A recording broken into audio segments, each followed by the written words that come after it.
दान का हिसाब। एक था राजा। राजा जी लकदक कपड़े पहनकर यूं तो हजारों रुपए खर्च करते रहते थे, पर दान के वक्त उनकी मुट्ठी बंद हो जाती थी। राजसभा में एक से एक नामी लोग आते रहते थे, लेकिन गरीब, दुखी, विद्वान, सज्जन इनमें से कोई भी नहीं आता था, क्योंकि वहां पर उनका बिल्कुल सत्कार नहीं होता था। एक बार उस देश में अकाल पड़ गया। पूर्वी सीमा के लोग भूखे प्यासे मरने लगे। राजा के पास खबर आई।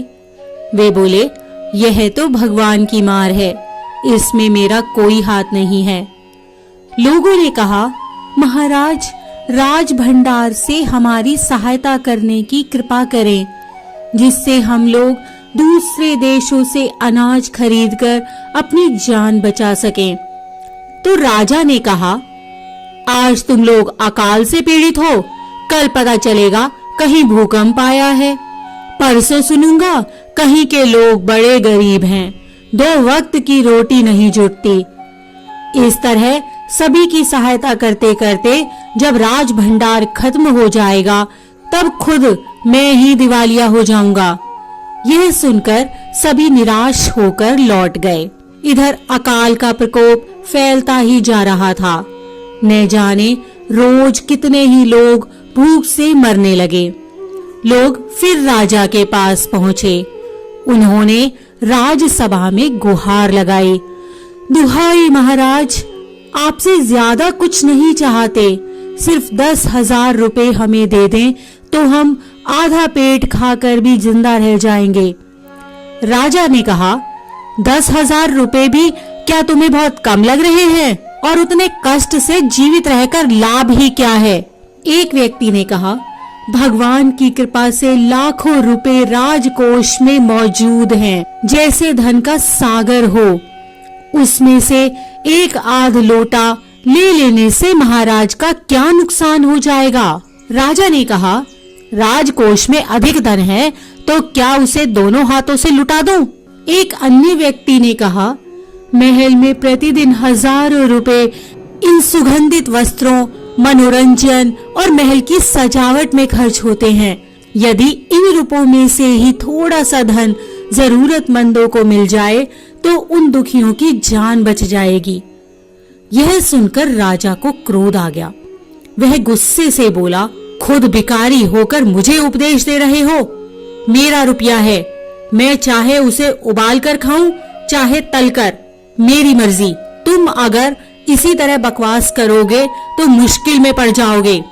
इसीलिए इसी वक्त तुम चुपचाप खिसक जाओ। राजा का क्रोध देखकर लोग वहां से चले गए। राजा हंसते हुए बोला, छोटे मुंह बड़ी बात, अगर 100-200 रुपए होते तो एक बार सोच भी सकता था। पहरेदारों की खुराक 2-4 दिन कम कर देता और यह रकम पूरी भी हो जाती, मगर 100-200 से इन लोगों का पेट नहीं भरेगा। एकदम 10,000 मांग बैठे। छोटे लोगों के कारण नाक में दम हो गया है। यह सुनकर वहां उपस्थित लोग हाँ हूं कहकर रह गए, मगर मन ही मन उन्होंने भी सोचा, राजा ने यह ठीक नहीं किया।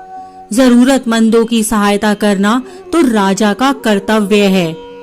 2 दिन बाद न जाने कहां से एक बूढ़ा सन्यासी राजसभा में आया। उसने राजा को आशीर्वाद देते हुए कहा, दाता कर्ण महाराज, बड़ी दूर से आपकी प्रसिद्धि सुनकर आया हूँ, सन्यासी की इच्छा भी पूरी कर दें। अपनी प्रशंसा सुनकर राजा बोला, जरा पता तो चले तुम्हें क्या चाहिए, यदि थोड़ा कम मांगो तो शायद मिल भी जाए। सन्यासी ने कहा, मैं तो सन्यासी हूँ, मैं अधिक धन का क्या करूँगा? मैं राजकोष से 20 दिन तक कुछ मामूली भिक्षा प्रतिदिन लेना चाहता हूँ। मेरा भिक्षा लेने का नियम इस प्रकार है, मैं पहले दिन जो लेता हूँ, दूसरे दिन उसका दुगना और तीसरे दिन उसका दुगना और चौथे दिन तीसरे दिन का दुगना, इस तरह से प्रतिदिन दुगना लेता जाता हूँ। भिक्षा लेने का मेरा यही तरीका है। राजा बोले, तरीका तो समझ गया, मगर पहले दिन कितना लेंगे, यही असली बात है। 2-4 रुपए से पेट भर जाए तो अच्छी बात है, मगर एकदम से 20-50 मांगने लगे तब तो 20 दिन में काफी बड़ी रकम हो जाएगी। सन्यासी ने हंसते हुए कहा, महाराज मैं लोभी नहीं हूँ, आज मुझे 1 रुपया दीजिए, फिर 20 दिन तक दुगने करके देते रहने का हुक्म दे दीजिए। यह सुनकर राजा, मंत्री और दरबारी सभी की जान में जान आई। राजा ने हुक्म दे दिया कि सन्यासी के कहे अनुसार 20 दिन तक राजकोष से उन्हें भिक्षा दी जाती रहे। सन्यासी राजा की जय जयकार करते हुए घर लौट गए। राजा के आदेश के अनुसार राज भंडारी प्रतिदिन हिसाब करके सन्यासी को भिक्षा देने लगे। इस तरह 2 दिन बीते, 10 दिन बीते। 2 सप्ताह तक भिक्षा देने के बाद भंडारी ने हिसाब करके देखा कि दान में काफी धन निकला जा रहा है। यह देखकर उन्हें उलझन महसूस होने लगी। महाराज तो कभी किसी को इतना दान नहीं देते थे। उसने यह बात मंत्री को बताई। मंत्री ने कुछ सोचते हुए कहा, वाकई यह बात तो पहले ध्यान में ही नहीं आई थी, मगर अब कोई उपाय भी नहीं है। महाराज का हुक्म बदला नहीं जा सकता। इसके बाद फिर कुछ दिन बीते। भंडारी फिर हड़बड़ाता हुआ मंत्री के पास पूरा हिसाब लेकर आ गया। हिसाब देखकर मंत्री का चेहरा फीका पड़ गया। वह अपना पसीना पोंछकर, सिर खुजलाकर, दाढ़ी में हाथ फेरते हुए बोला, यह क्या हो रहा है? अभी से इतना धन चला गया है तो फिर 20 दिनों के अंत में कितने रुपए होंगे? भंडारी बोला, जी पूरा हिसाब तो नहीं किया है। मंत्री ने कहा, तो तुरंत बैठकर अभी पूरा हिसाब करो। भंडारी हिसाब करने बैठ गया।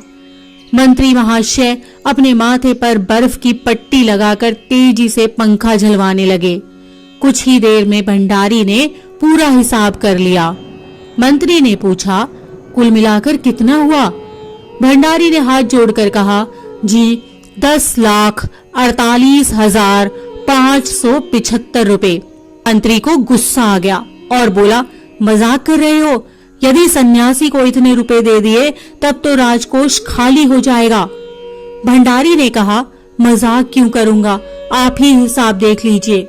यह कहकर उसने हिसाब का कागज मंत्री जी को दे दिया। हिसाब देखकर मंत्री जी को चक्कर आ गया।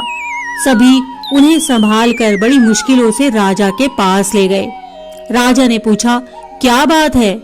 मंत्री बोले, महाराज राजकोष खाली होने जा रहा है। राजा ने पूछा, वह कैसे? मंत्री बोले, महाराज सन्यासी को आपने भिक्षा देने का हुक्म दिया है, मगर अब पता चला है कि उन्होंने इस तरह राजकोष से करीब 10 लाख रुपए झटकने का उपाय कर लिया है। राजा ने गुस्से से कहा, मैंने इतने रुपए देने का आदेश तो नहीं दिया था, फिर इतने रुपए क्यों दिए जा रहे हैं? भंडारी को बुलाओ। मंत्री ने कहा, जी सब कुछ आपके हुक्म के अनुसार ही हुआ है, आप खुद ही दान का हिसाब देख लीजिए। राजा ने उसे 1 बार देखा, 2 बार देखा, उसके बाद वह बेहोश हो गया। सब परेशान हो गए। काफी कोशिशों के बाद उन्हें होश में आने पर लोग सन्यासी को बुलाने दौड़े। सन्यासी के आते ही राजा रोते हुए उनके पैरों पर गिर पड़ा। बोला, दुहाई है सन्यासी महाराज, मुझे इस तरह जान माल से मत मारिए। जैसे भी हो एक समझौता करके मुझे वचन से मुक्त कर दीजिए। अगर आपको 20 दिन तक भिक्षा दी गई तो राजकोष खाली हो जाएगा, फिर राजकाज कैसे चलेगा? सन्यासी ने गंभीर होकर कहा, इस राज्य के लोग अकाल से मर रहे हैं, मुझे उनके लिए केवल 50,000 रुपए चाहिए। वह रुपया मिलते ही मैं समझूंगा कि मुझे मेरी पूरी भिक्षा मिल गई है, बस मुझे और कुछ नहीं चाहिए।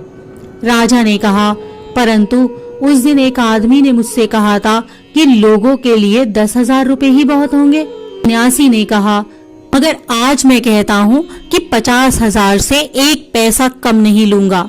राजा गिड़गिड़ाया, मंत्री गिड़गिड़ाए, सभी गिड़गिड़ाए, मगर सन्यासी अपने वचन पर डटा रहा। आखिरकार लाचार होकर राजकोष से 50,000 रुपए सन्यासी को देने के बाद ही राजा की जान बची। पूरे देश में खबर फैल गई कि अकाल के कारण राजकोष से 50,000 रुपए राहत में दिए गए हैं। सभी ने कहा, हमारे महाराज कर्ण जैसे दानी हैं। इसी प्रकार की अन्य व्रत एवं पौराणिक कथा कहानियों के लिए हमारे चैनल को सब्सक्राइब और शेयर करें, ताकि आप भी दूसरों तक इन्हें पहुंचाकर धर्म लाभ प्राप्त कर सकें।